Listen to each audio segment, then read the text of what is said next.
What's one of the most important things you can do to mod your guitar? That's right, a kill switch.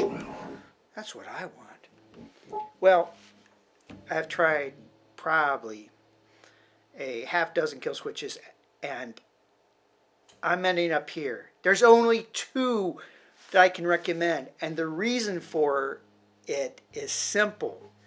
Some of these kill switches, when you press down on them, they don't go off. So they're like, sometimes it works, sometimes it won't.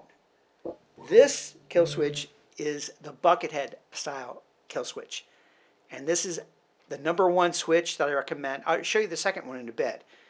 But this kill switch, I threw that link up there. You can only get it on eBay, not Amazon. So make sure you get this exact same switch because you don't want to get the wrong kind.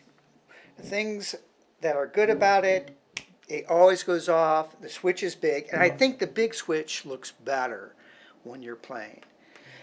Where do you put the kill switch? This is a Harley Benton that I've modified to place it where I normally pick. Now, Buckethead, he's doing hammer off, pull off, so he puts his switch in weird places. But I want to be able to do a strum.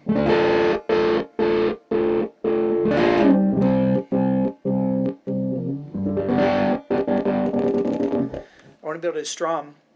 So for me, I want to place it somewhere where I can get to it with my picking hand. Place it wherever you want. But this is the #1 switch because it always works. And the big switch is nice because you can double finger it and make it go off really fast. So that's the #1 pick. What about this other pick I'm talking about? Sometimes you don't want to modify a guitar to add your kill switch.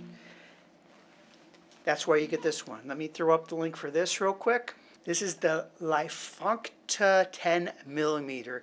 Now this one's just a tiny bit bigger than the holes on my scratch plate. So you may have to route it out like a 1/2 millimeter. So your old pots will still fit in there fine. But this allows you to do it so there will be really no problem putting it all the way back to stock. Now the thing about this is you can't double finger the kill switch, so you can't go as fast. You can go pretty fast though.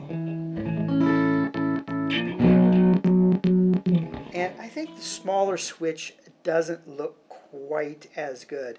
I had to route this out a tiny bit because 10mm I think is a little bit bigger than whatever the size of holes are in there, 3/8 maybe, I don't know. But you can put everything back to stock with this if you want.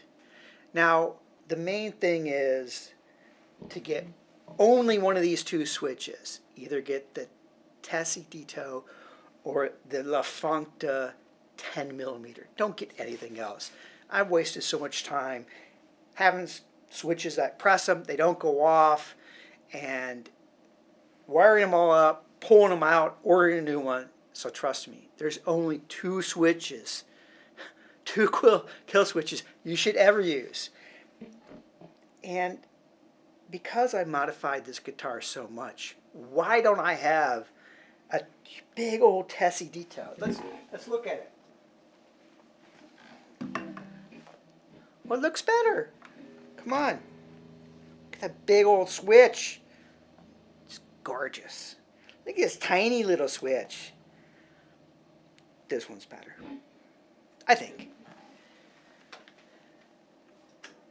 But there's definitely room for someone who doesn't want to modify their scratch card and want to use a kill switch.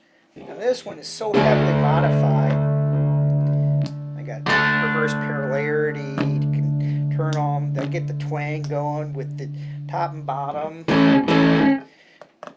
So I have all kinds of push-pull switches, tone and volume, and the kill switch. So it's heavily modified, but kept this plate stock. So there's room for the Lifuncta. Now, let me go ahead and put these two up. These are the only two kill switches you ever want to get. I've wasted so much time on getting other ones. This is if you want to have it fit into your scratch plate. And this is the one if you're going to drill a hole. So that's it. Here's a top 10 kill switches. There's only 2 you should ever use. That's my opinion. Go out there, mod your guitar, have fun.